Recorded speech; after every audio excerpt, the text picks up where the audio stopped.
Okay. Hi, everybody. This is Rachel Gentry, Jennifer Wilson, and Celeste Herrera, and we're here for the last discussion of the semester 53, 54, 55, 56. We'll see how much we get through in the time allotted. Okay, so the first chapter was 53, Gender, Race, and Urban Policing. And this was pretty interesting, just like how different the policing is in different neighborhoods. And I thought it was funny because literally, like, so on Sunday nights, I have a group of friends that we Zoom, and we were like telling stories or whatever. And I have a friend, and he actually grew up like in the Houston area. And so I thought it was funny that we were talking about this. So he grew up in the Houston area. He's Mexican, and they would like run from the cops all the time. And he said that like because they were minors, the cops would like find them and then they would just like beat them up. Like the cops would just like beat them up. Like instead of arresting them, they would just beat them up. And I was like, what a world. Because I was like reading this and then hearing that story and I was like, oh my God, like that's crazy that this is like real. Like this is real life. Like I don't know if they beat them up just to like avoid like all the paperwork of arresting them or because they were like Mexican. I don't know. So I thought that was crazy. Like a real life story just like landed in my lap about this chapter. So I thought that, so I guess it's true. Like there's different policing like in different levels of neighborhoods. Um, Like, you're right. It's crazy in how you mentioned like maybe they wanted to avoid paperwork or something, but that like there's no way to really know after the fact the specific reason why, because there are so many factors that could go into like this type of police brutality and I guess ugliness. Um, but one thing that I guess I thought of when I was reading this chapter is I saw on social media. Um, Someone was talking about how parks in New York City are closed to the public, or they're supposed to be, and parks in the borough, I guess Harlem, which is a more like populated by people of color. The parks are completely gated and they're patrolled by the police. But parks in like the West Village and Brooklyn and Manhattan, they're completely open. There's no type of like police presence or anything. Mm-hmm. So it's just kind of interesting to see how policing takes form in different like ways of the world. I guess even during times of like a global pandemic, there's still like a sense of I guess policing and harassment that exists. yeah, that's crazy to me. Like your anecdote, like I didn't even like I've never experienced that personally. So the fact that you like personally told someone like someone told you like that they've experienced those things is pretty wild to me. And Jennifer, it's funny that you said that too because here in Santa Fe, there's definitely like a place where like people like are really wealthy and they are all concentrated there. Then if you go come more south of Santa Fe, it becomes like less wealthy. But like if you were to go to a grocery store in the northern part of town, there's literally like two cops like parked right outside of the front of like the grocery stores. But if you were to go to like let's say like Sprouts on the south end of town, like there's like no cops monitoring it. So like it's really interesting that you said that too, because I even like in my own city, like I'm viewing that. And something else I thought about, like I know I'm always like talking about like um pop culture or whatnot, but like this chapter in particular reminded me of the show called like Orange is the New Black. I don't know if you guys have heard of it, but like in the show, that there is this African American character and she was a woman and she tried to get like justice, and it was like so clear that like she was in the right, but like the justice system still prevailed so that like she didn't get the case didn't turn out in her favor. And I just kept thinking about that throughout this entire chapter, is how like they're like even reading like all the different anecdotes from like the youth and what they were saying, it was just like shocking to know that this is like lived by people. And it was just like honestly it made me very unsettled, and I did not it was like informative to like read about it, but it was not enjoyable. It just made me like really sad, and I couldn't imagine like being in that position because I've never personally been like I've never felt threatened or victimized by cops. But then again, like I couldn't imagine like actually living these experiences of like what your friends said and like what these people in this chapter had said too. Yeah, and I think like the big thing that stood out to me was like on page 413. It's like while they understood that certain contexts might subject them to increased suspicion, young men nonetheless found it prejudicial. So like they felt like they were, guilty before proven innocent just based on like their race. And I don't know, I mean, I respect our like police force and like I couldn't do it and I know they see horrible things every day. But like just like every occupation, there has to be people in it that are like corrupt, right? Because it's, I mean, it's a workforce of humans, right? So like just like any place, I'm sure there's definitely corruption within it. And so just like they felt like they were just judged just based on their color of their skin rather than like where they were or who they were hanging out with or what they were doing. So I thought that was like kind of like the big thing of like just judging them based on that. What did you guys think about on page 415 when one of the kids were talking about like how two African American cops like beat up like people of their own color just like for no reason? Do you guys remember like reading that? I thought that was like pretty shocking too, because like in my whole head I was like, oh, this is like a race thing, but then it like and then it had the anecdote of like two African American cops who are like this whole chapter I read with the mindset like, oh, these are like white cops discriminating against like African American youth. But then when I read that anecdote, I found it was like two African American cops like harassing two or the young African American boys. And so that was even pretty shocking to know that like it's not just a race thing. It's just like I don't even know what it is. Maybe it's like a socioeconomic issue. I'm not sure what it is. I think socioeconomic like factors, that's a factor. But I think that also your point kind of, I guess, makes the point that racism is definitely a learned thing, you know? So it not that I would, I guess, know, but I mean, maybe these two cops had just like, grown so much to the idea of what they hear and what they see every day that like young black kids are, just up to no good all the time. And that's just what they've heard and learned in their job and maybe in their neighborhoods and their friends and coworkers. So that's an interesting perspective. I appreciate that. Yeah. Okay, so moving on to chapter 54, The Color of Justice. And so this was talking about like the war on drugs and things like that. I was just kind of curious. On page 420, kind of in the middle, it was like, although the majority of illegal drug users and dealers nationwide are white, 3/4 of all people in prison for drug offenses have been Black or Latino. And so I kind of wanted it to like go further into like, because it just says, okay, people in prison for drug offenses, like is that doing drugs or is that selling drugs? Because I think there's obviously a difference, right? And so I wish there was like a little bit more like of a breakdown of like white people, like white drug dealers, white drug users, and then Black drug dealers and users. And I don't know, I think there might be another big correlation to like further like examine and come up with conclusions from that one step down.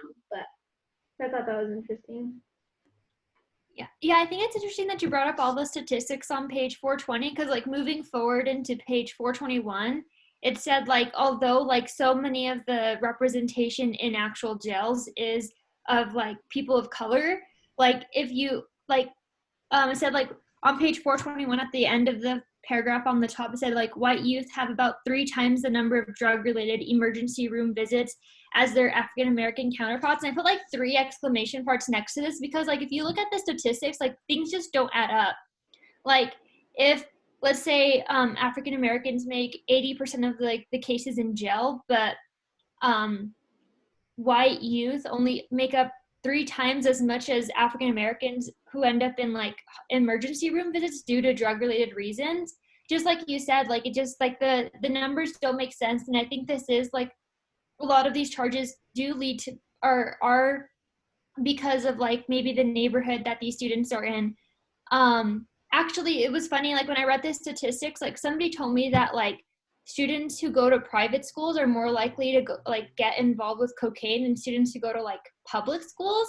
And I thought that was interesting too, because generally in private schools you have like, you know, you come from like a wealthier family and like your resources are a little bit higher, but like I forgot what, I think I read this article like 2 years ago, but I read that like if you go to a private school, you're more likely to get involved with like drugs like cocaine or like heroin than you are at a public school, and you're more likely to get involved like marijuana like at a public school. So I thought that was interesting reading this and then like thinking about it, that article I read a few years ago.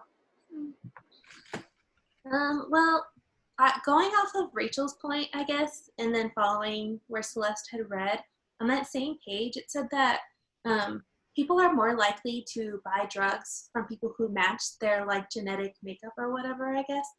You know, so college students are more likely to buy from college students, and you know, so people in rural towns are gonna buy from someone down like the road rather than making a trip to the hood, as it says, to go buy drugs or whatever. So like Rachel said, and Celeste said, the numbers don't add up, because if there's an equal amount of drug use among the entire population, regardless of like ethnic color, then having such a high amount of Black and other people of color in prison doesn't match the statistics of drug use and drug, I guess, selling.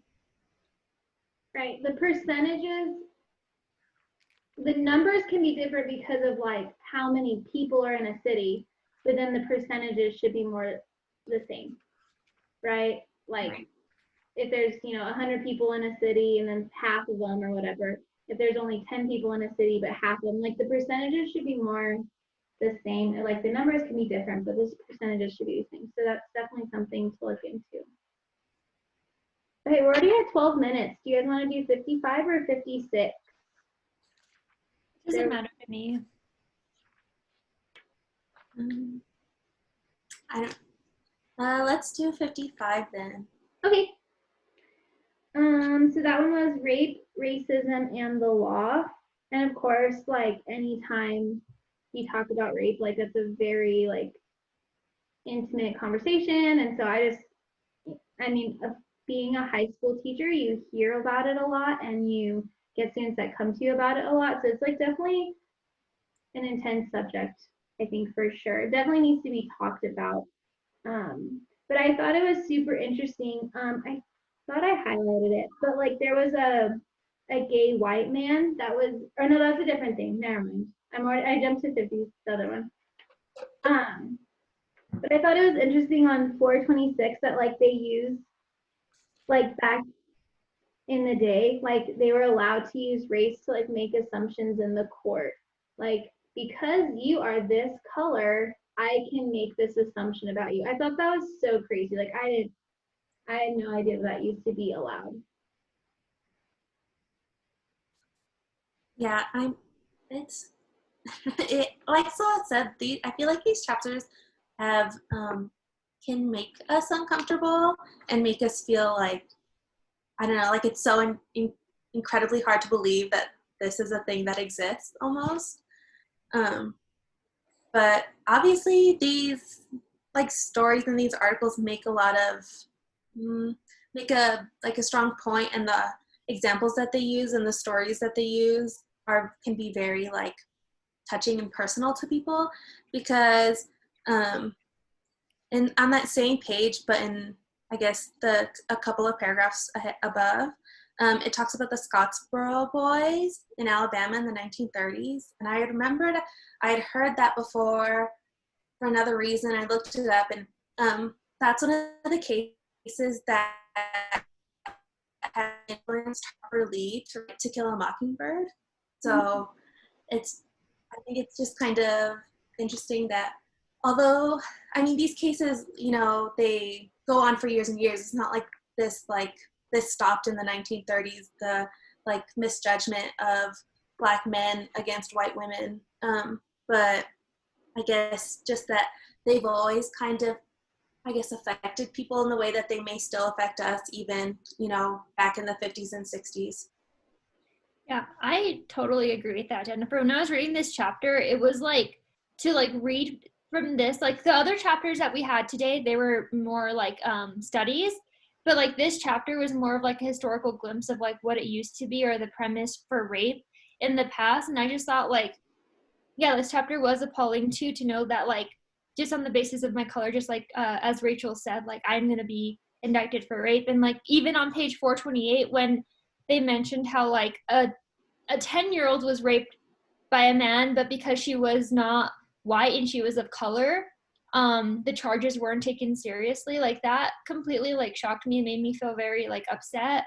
And just to know that this was our history, and this is a history that a lot of people tend to forget or ignore and not account for. And I think like moving forward, even though this chapter does make me feel really uncomfortable too, like it is important to, I guess, be aware and be like conscientious of like the past that rape has in terms of a historical perspective, and just be aware of like stigmas and stereotypes and how we move past that as a society to become just better in general.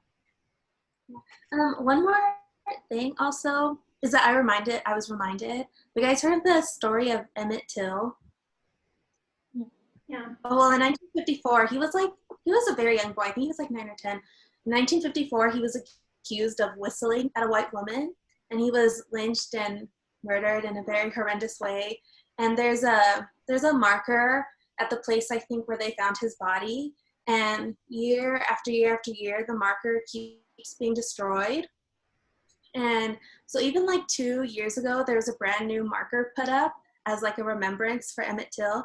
He was a young Black boy, and it was destroyed by a few students who go to, I think, like Ole Miss University. So I think even though we see it as like these stories are just so awful and horrendous, this attitude, I think, of like Black men or Black boys really like attacking like their white counterparts as being like, I don't know, I guess as like that's the rule, not the exception. So I think the attitude still exists. And I think it's important that, we obviously, I guess, teach students to go beyond these attitudes. And, but I think it's important to know that these attitudes are still here, Mm-hmm. Oh yeah. Yeah, not to be like, that's just part of our history. Like, to recognize it from history, like learn from history and see like where it is in today, like where it is today, and fight it and counter it with knowledge, with information, things like that, for sure. Cool. All right, so we're already at 18 minutes. So, you guys good? Any last minute thoughts? It was nice doing a discussion with you guys this semester, so thank you guys for No, doing this. we did it. All right, thanks for watching.